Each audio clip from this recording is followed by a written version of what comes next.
الحمد لله نحمده ونستعينه ونستغفره ونعوذ بالله من شرور أنفسنا ومن سيئات أعمالنا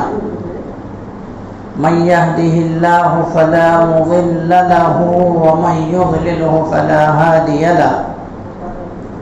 وأشهد أن لا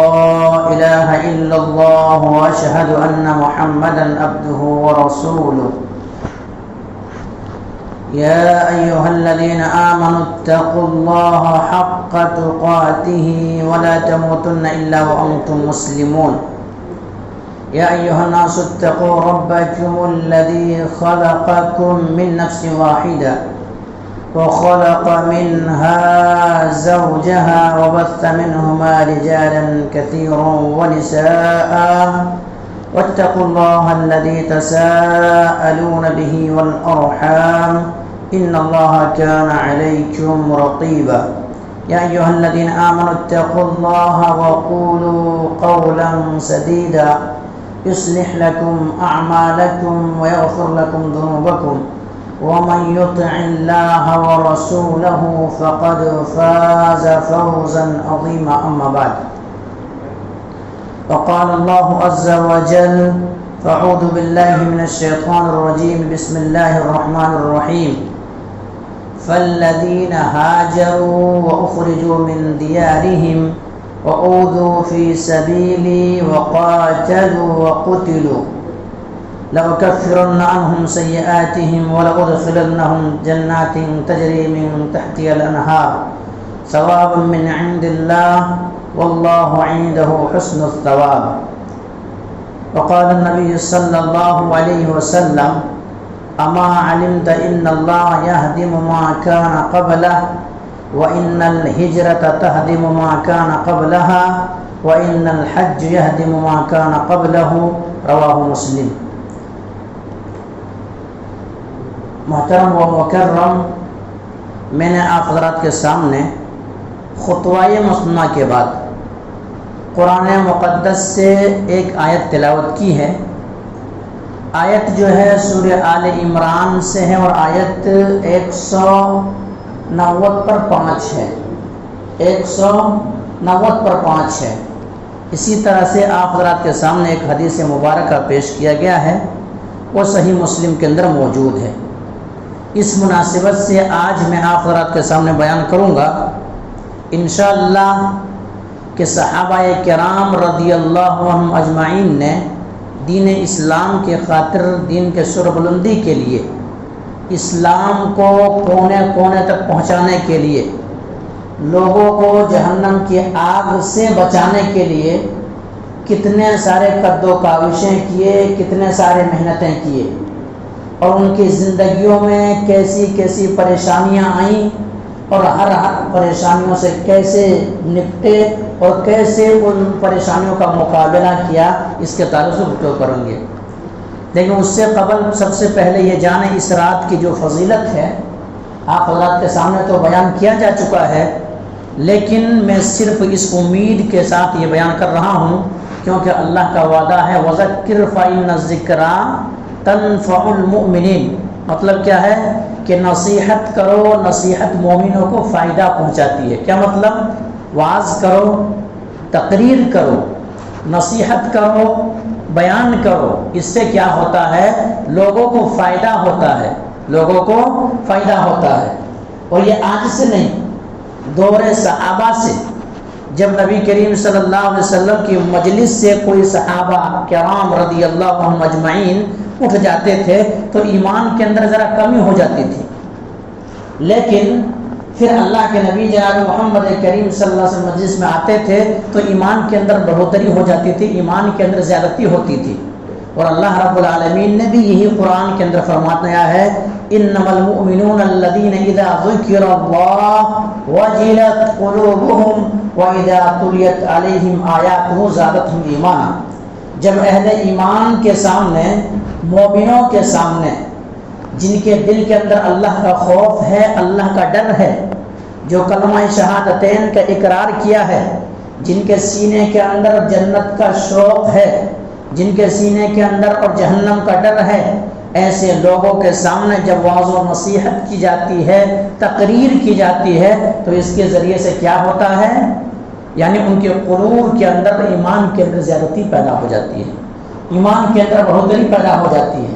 تو یہ بیان کرنا، واعظ و نصیحت کرنا، یہ بھی ایک اللہ رب العالمین کے ذکر میں سے ہے۔ بیان کرنا، واعظ و نصیحت کرنا، تقریر کرنا، یہ بھی ایک اللہ رب العالمین کے ذکر میں سے ہے۔ اور یہ ذکر کی فضیلت اتنا زیادہ ہے کہ اللہ کے نبی جناب محمد کریم صلی اللہ علیہ وسلم فرمایا کہ جہاں پر بیان کی جاتی ہے، واعظ و نصیحت کی جاتی ہے، وہاں پر آ کر کے فرشتہ اپنے پروں کو بچھا دیتے ہیں،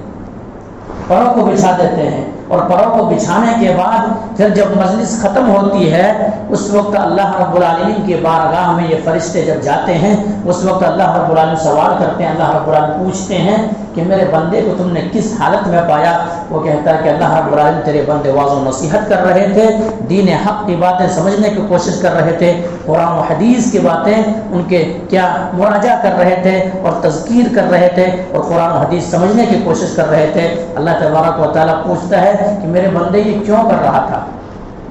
میرے بندے آخر یہ کیوں کر رہا تھا؟ واعظ و نصیحت تقریر کیوں کر رہے تھے؟ بتایا کہ اللہ رب العالمین اس لیے کر رہے تھے، تیرے بندہ جہنم سے خوف کھا رہا تھا، جہنم سے خوف کھا رہا تھا، جہنم سے ڈر رہا تھا، اور جنت کا متلاشی تھا، جنت کا تلاش کر رہا تھا، جنت کا طلب کر رہا تھا۔ اللہ تبارک و تعالیٰ پوچھتا کیا میرے بندوں نے جنت کو دیکھا ہے؟ اللہ تبارک و تعالیٰ کہ وہ فرشتہ کہتا ہے کہ تیرے بندوں نے جنت کو تم نہیں دیکھا، لیکن ان کے باوجود بھی ان کے سینے کے اندر اتنا زیادہ یقین ہے کہ نبی کریم صلی اللہ علیہ وسلم بتائے ہوئے طریقے پہ موجود ہے کہ جنت ہے، اس لیے جنت کے اوپر یقین ہے، اور جنت کا متلاشی تھا، جنت کو تلاش کر رہا تھا۔ پھر کہتا اور کیا چاہ رہا تھا؟ اور کیا چاہ رہا تھا؟ بتایا جاتا ہے کہ اللہ تبارک و تعالیٰ تیرے بندے جہنم سے پناہ مانگ رہا تھا، جہنم سے پناہ مانگ رہا تھا، وہ جہنم جس کے تعلق سے اللہ رب العالمین نے کلام الہی کے اندر فرمایا ہے وَبَدَّلْنَاهُمْ جُلُودًا غَيْرَهَا لِيَذُوقُوا الْعَذَابَ۔ جہنم کے اندر جہنمی جب چلے جائیں گے تو جہنمیوں کی ایک چمڑی جب جلے گی تو اللہ تبارک و تعالیٰ بَدَّلْنَاهُمْ جُلُودًا غَيْرَهَا لِيَذُوقُوا الْعَذَابَ، اس کے بعد دوسری چمڑی کو چڑھائے گا، دوسری چمڑی کو چڑھائے گا۔ اس جہنم سے پناہ مانگ رہا تھا، وہ جہنم سے پناہ مانگ رہا تھا جس جہنم کے تعلق سے اللہ تبارک و تعالیٰ ربنا اصرف عنا عذاب جہنم ان عذابها كان غراما۔ مومنوں کا دعائیں جہاں پہ ذکر کیا گیا ہے کہ اللہ جہنم کی آگ ہم سے دور رکھ، جہنم کی آگ ہم سے پرے رکھ، کیونکہ جہنم کی آگ اتنا خطرناک ہے، اتنا دہشت ناک ہے، اتنا ہولناک ہے کہ جہنم کی آگ چمٹ جانے والی ہے۔ جہنم کی آگ کیا ہے؟ جسم کو دبوچ لینے والی ہے۔ اس لیے اللہ رب العالمین ہمیں جہنم سے پناہ دے دے، اسی جہنم سے پناہ مانگ رہے تھے۔ اللہ تبارک و تعالیٰ کیا جہنم کو دیکھا ہے؟ کیا جہنم کو نہیں دیکھا؟ ان کے باوجود بھی اتنا ڈر رہا تھا۔ اللہ تبارک و تعالیٰ کہتا ہے کہ فرشتے تم گواہ رہنا،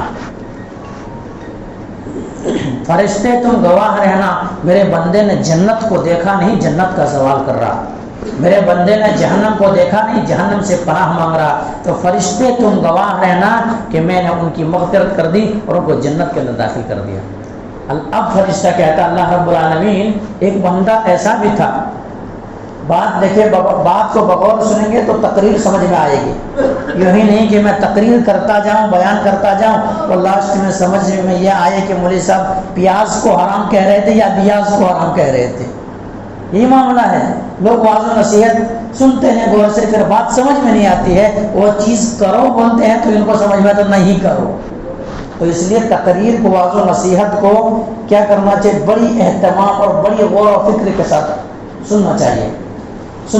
تو اس کے بعد بہرحال فرشتہ کہتا ہے کہ اللہ رب العالمین وہ جہنم سے پناہ مانگ رہا تھا، جنت کا سوال کر رہا تھا، کیا جنت کو دیکھا ہے؟ جنت کو دیکھا نہیں۔ کیا جہنم کو دیکھا؟ جہنم کو دیکھا نہیں۔ پھر کیسے پناہ مانگ رہا تھا؟ اللہ رب العالمین لا ریب فیہ کے درمیان جو قرآن ان کے پاس موجود تھا، اس قرآن کے اوپر یقین تھا، نبی کے بتائے ہوئے طریقے پہ یقین تھا، اس لیے اللہ رب العالمین ایسا کر رہا تھا۔ تو اللہ رب العالمین کہتا جا ان کی مغفرت کر دی میں نے، ان کو جنت کے اندر داخل کر دیا۔ اب فرشتہ کہتا اللہ اس مجلس میں ایک آدمی ایسا بھی تھا، اس مجلس میں ایک انسان آیا ہوا تھا، وہ تقریر سننے کے لیے نہیں آیا تھا،